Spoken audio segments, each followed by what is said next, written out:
Is it wrong to correct your dog for bad behaviors? Is there such thing as reliable, pure positive dog training? Questions like these are often asked in the dog training world as well as the internet. And many people argue that a dog should never be corrected, while others will correct a dog for what would appear to be no reason at all.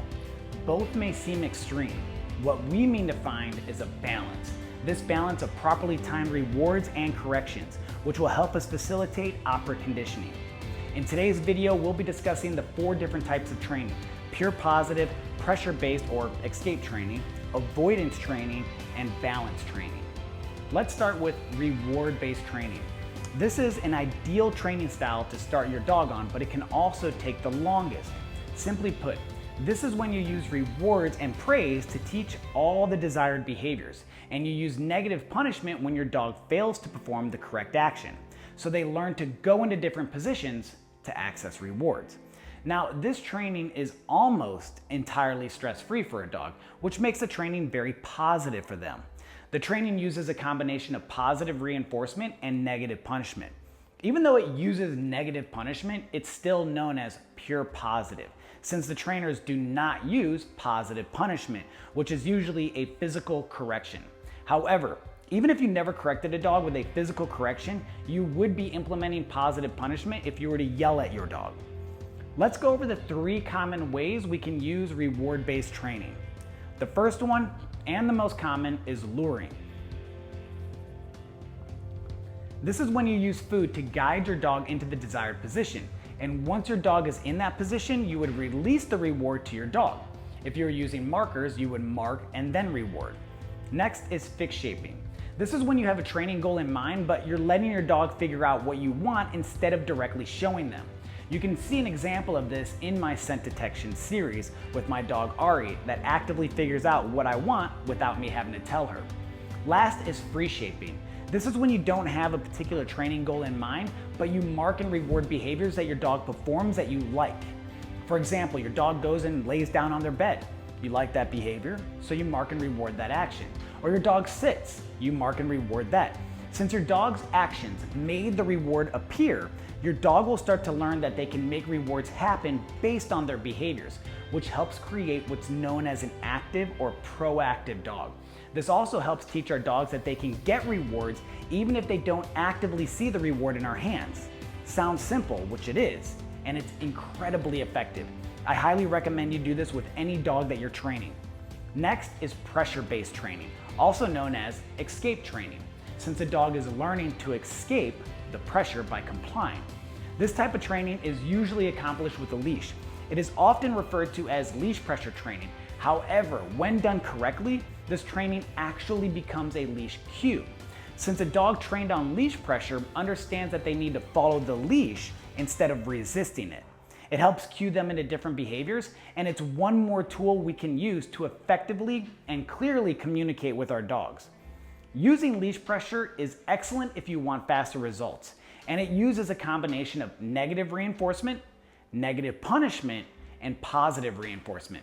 You turn the pressure on, and when your dog complies, you immediately turn the pressure off and reward your dog.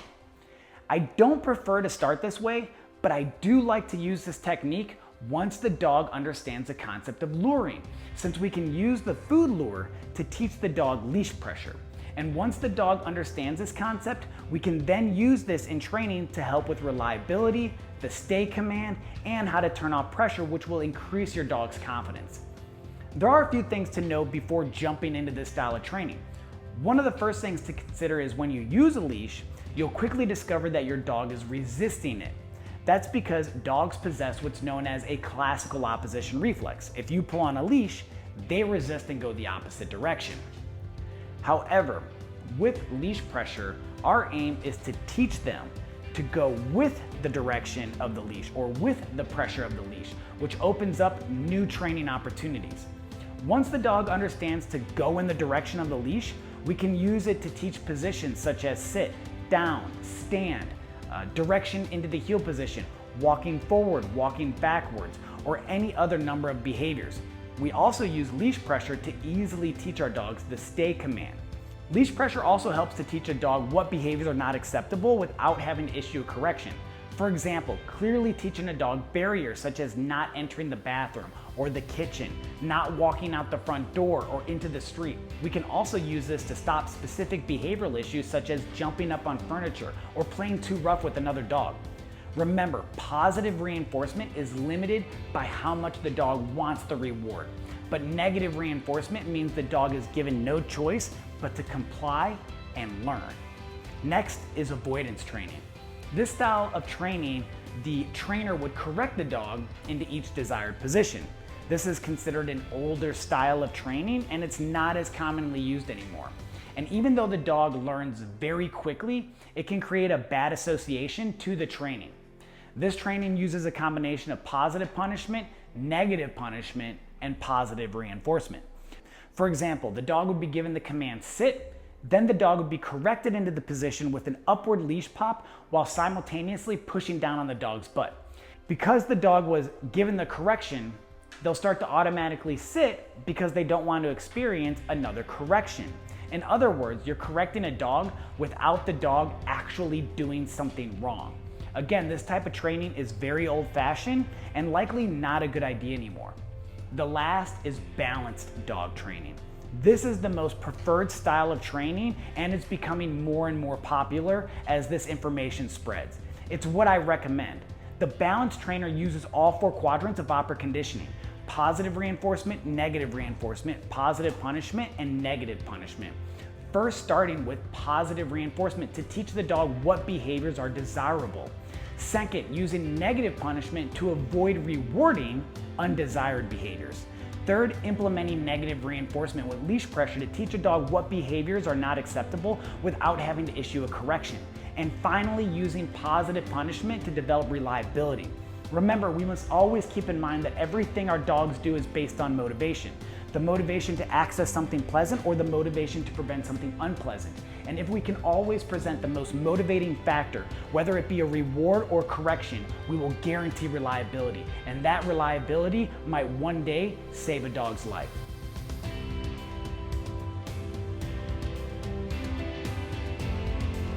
If you want to support the channel, you can by liking, subscribing, ordering my book, shopping at my 2 stores, or supporting through Patreon. Thanks again for watching, and I will see you next week.